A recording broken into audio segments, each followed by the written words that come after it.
Bien-aimés frères et sœurs, vous connaîtrez la vérité et la vérité vous affranchira. Ça, c'est pas moi qui le dis, c'est la Bible qui le dit. Mais moi, je vous dis mieux. Vous connaîtrez la vérité historique, notamment celle de vos ancêtres kémites, et vous aurez une vision globale de ce que c'est que la vraie souveraineté politique. J'ajoute, vous reviendrez à la spiritualité africaine ancestrale et vous comprendrez les enjeux de l'indépendance économique. Et pour terminer, vous accepterez votre identité culturelle kémite et vous obtiendrez deux choses. La première, c'est la paix. La seconde, c'est le développement, à une condition. L'unité de toute l'Afrique noire, l'unité de tous les Noirs du monde entier. Otep, à tous, bienvenue sur la chaîne des panafricanistes par essence, par conviction et par excellence. Celle des citoyens kémites par nécessité et obligation de combat. Nous sommes une chaîne qui n'est guidée que par nos ancêtres et rien que par les ancêtres qui appartiennent à l'égrégore du monde noir. Par conséquent, nous ne croyons en aucun Dieu venu de l'étranger. Toutefois, cette vidéo n'est aucunement destinée à inciter à la haine ou à la violence, car nous menons un combat qui est d'abord et avant tout spirituel, intellectuel et démocratique. Ensuite, il est politique, géopolitique et géostratégique, contre l'impérialisme, le colonialisme, le néocolonialisme et l'endocolonat, qui sont tous qualifiés de crimes contre l'humanité. Nous menons ce combat sur la base du principe fondamental que nous avons hérité de nos ancêtres kémites, qui est celui de la Mahat, c'est-à-dire solidarité, vérité et justice. Vous êtes donc en droit de connaître la vérité et nous avons l'obligation de vous dire la vérité, rien que la vérité, afin que justice soit rendue au continent africain. Et ça, c'est notre modeste contribution dans cette noble lutte en faveur de la souveraineté, la dignité, la solidarité et l'unité africaine. C'est exactement ça que nous appelons le panafricanisme. Emmanuel Macron veut reprendre le contrôle de la BEAC, la Banque des États de l'Afrique centrale. Emmanuel Macron est en train de perdre le contrôle du franc CFA. Ça est en voie de disparition. C'est parce que les chefs d'État africains de l'Afrique centrale, pour l'instant, ont peur, ont vraiment peur de décider. Mais en fait, le franc CFA n'a plus sa place, ils le savent. Et Emmanuel Macron est conscient. Parce que au début de ce mois de mai, du mois passé plutôt, le 9 mai dernier, les pays de l'Afrique centrale, de la CEMAC, ont fait des nominations sans avoir l'autorisation de la France. Et oui, vous savez que la BEAC, en fait, en réalité, ce n'est pas une banque centrale. Ce n'est pas la banque centrale des États d'Afrique centrale, c'est la banque des États d'Afrique centrale. Donc, c'est comme un intermédiaire entre la France et les pays de la CEMAC. Et dans le protocole d'accord, qui date depuis, imaginez-vous, depuis 1945. 1945. Donc les États africains n'existaient pas. Ils n'étaient pas indépendants, donc ce n'étaient pas des États. C'était des colonies. Et ils ont gardé ce système jusqu'à aujourd'hui, où la France est un partenaire privilégié qui a même un droit de veto dans les décisions qui sont prises par cette banque. Maintenant, dernièrement, on ne pouvait pas, en principe, les États de l'Afrique centrale, de la CEMAC, n'avaient pas le droit de faire des nominations importantes, notamment pour le directeur général, pour le secrétaire général chargé du contrôle de la politique et des opérations. Et ils n'ont pas le droit de le faire puisqu'il faut que la France puisse donner aussi son avis. Donc récemment, le ministre des Finances écrit à la Banque de France pour demander à la Banque de France d'ouvrir l'œil. Et vous voyez, quand vous lisez la lettre, quand vous voyez la lettre, je l'ai vue sur, comment on appelle, For You Media, et vous voyez très bien qu'il manque une signature, la signature du gouverneur de la banque, de la BEAC. Donc ce sont les Français qui ont signé. Donc, ça veut dire que même le gouverneur de la BEAC a refusé de signer. Eh oui, puisqu'il n'y a pas sa signature, il devait avoir 3 signatures, mais il n'y a que 2 signatures. Ça veut dire que celui la signature qui n'apparaît pas, celui-là a dû refuser. Ou il n'a pas été consulté. S'il n'a pas été consulté, ou s'il a refusé, c'est parce qu'ils ont vu qu'il est en complicité avec les chefs d'État de la sous-région. Et comme par hasard, la lettre demande à ce que la Banque de France puisse ouvrir les yeux, puisse reprendre le contrôle justement dans le cadre des nominations, surtout les nominations les plus importantes au niveau de la BEAC. Et tout ça, c'est en réponse à ce que les chefs d'État de la sous-région ont fait. Vous savez que la France n'était pas d'accord que la BEAC puisse être, plutôt la CEMAC, puisse être sous la direction, puisse avoir comme président, actuellement, le président Touadéra.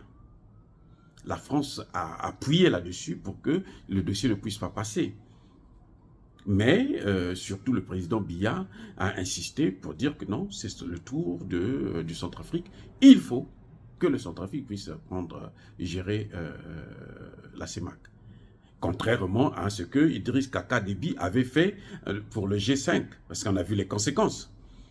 Et je pense que là aussi, les gens savaient que si on va vers là, on va pousser la RCA à sortir même de la CEMAC, à avoir sa propre monnaie. Ce serait encore plus grave. Donc, en ce moment, les Français sont en train de gratter la tête parce qu'ils se demandent comment il faut faire pour reprendre le contrôle total de la banque. Et le fait qu'ils sont en train de perdre le contrôle, que les chefs d'État africains se permettent de faire des nominations sans tenir compte de l'avis de la France, ça veut dire qu'ils sont prêts à sortir de la zone CFA. Il y a encore des gens qui sont très attachés à ça, comme certainement le Congo-Brazzaville. C'est pour ça d'ailleurs que Emmanuel Macron était parti au Congo-Brazzaville. Emmanuel Macron n'avait rien à faire au Congo-Brazzaville. Mais il est allé au Congo-Brazzaville, c'est pour tirer les oreilles à Sassou Nguesso, pour essayer d'influencer encore sur Sassou Nguesso. Mais Sassou Nguesso ne peut pas faire comme Alassane Ouattara avait fait avec l'écho. Il ne peut pas le faire, ce n'est pas possible. Donc, Emmanuel Macron ne sait plus où mettre la tête. Parce qu'aujourd'hui, ce que veulent maintenant les chefs d'État, ils ont posé déjà le problème le mois dernier de la fabrication du franc CFA en Afrique centrale même. Eh oui, ils ont déjà posé ce problème-là. Et c'est le président Touadéra qui va certainement finaliser cette idée, qui va certainement donner le coup d'arrêt même, puisque le président Touadéra, vous avez vu maintenant qu'il a, dans sa nouvelle constitution, le Songo est là. Le Songo quoi il a? Ça est là, dans la constitution. Donc, il est en train de partir du front du CFA. Là, il est en train de sortir là. Ça, il le contourne déjà et certainement que les autres pays vont aller avec lui. Donc, en ce moment, c'est très, très, très difficile pour la France. Elle cherche comment il faut faire pour reprendre le contrôle à la fois de la BEAC, mais aussi et surtout du franc CFA et du compte d'opération, parce que les pays de la CEMAC ne veulent même plus déposer leurs réserves au compte d'opération. Ils s'arrangent par contourner lorsqu'ils font des achats, par exemple avec la Chine. Ça se passe autrement, par des trocs, par des échanges de matières premières contre un certain nombre d'infrastructures. Donc, on voit très bien que c'est très, très, très compliqué pour la France. Mais seulement ce que je demande aux États africains, parce que la France, tant qu'elle aura ce pouvoir de s'ingérer dans nos politiques monétaires, puisque la monnaie, c'est sa monnaie, hein, en quelque sorte, parce qu'elle ne peut pas prendre de telles décisions de ouvrir les yeux, de prendre le contrôle, si ça ne lui appartient pas, tu ne peux pas faire, sinon c'est le vol. Donc, elle le fait parce que ça lui appartient. Et c'est maintenant à nous quitte à créer notre propre monnaie, sortir complètement, décider. On n'a même pas besoin de négocier. Et vous vous souvenez, Emmanuel Macron l'avait dit, avant d'aller en Afrique, son dernier voyage en Afrique, il avait dit, si les pays de l'Afrique centrale veulent sortir de la zone CFA, je n'ai pas un problème, mais il faut qu'ils négocient avec les partenaires. Il parlait de qui? On n'a pas des partenaires, on a un partenaire. C'est la France, justement. Il veut que les pays africains puissent négocier avec lui. Or, comme je vous ai dit, par exemple, la BEAC a été créée en 1945. Les États africains n'existaient pas en tant qu'États indépendants. Donc, ça ne nous regarde pas. Il faut qu'on sorte de ça. C'est une monnaie coloniale. Non seulement c'est une monnaie nazie, mais c'est une monnaie coloniale. Parce que ça a été créé au moment de la colonisation, où on était encore des colonies. Et que c'est un instrument donc de la colonisation. Et c'est pour ça qu'ils arrivent à nous empêcher, à nous développer. Et ça, les pays africains doivent le savoir. Aucun pays ne se développe avec une monnaie étrangère. Parce que le développement est, comment dirais-je,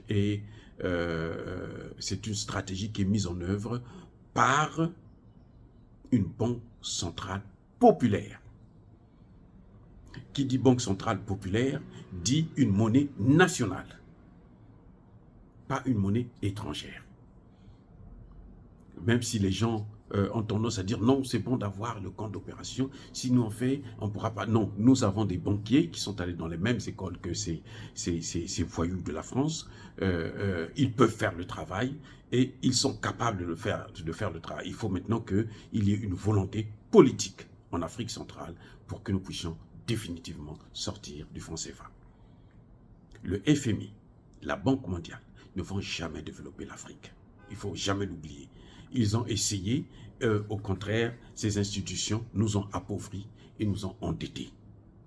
Aujourd'hui, nous avons un ministre du Commerce qui ne regarde que comment on va faire pour payer les salaires, combien nous avons, est-ce qu'on peut payer 1 mois, 2 mois, ainsi de suite. Et le ministre des Finances qui est là pour gérer une dette qui ne termine jamais. Dire cela, c'est inciter à la haine ou à la violence. Non. Yabakolerve, Yamalembe. Encore une fois, soyez bénis, abondamment bénis, par le Dieu des Kémites et par nos ancêtres angélisés. Mais que tous ceux qui persécutent le continent africain, le pillent et le déstabilisent, qu'ils soient noirs, blancs, chinois, arabes, indiens, qui qu'ils soient maudits, punis, foudroyés, neutralisés, effacés, écrasés par ce Dieu des Kémites et par nos ancêtres angélisés. Vive l'Afrique éternelle, j'ai dit et j'assume.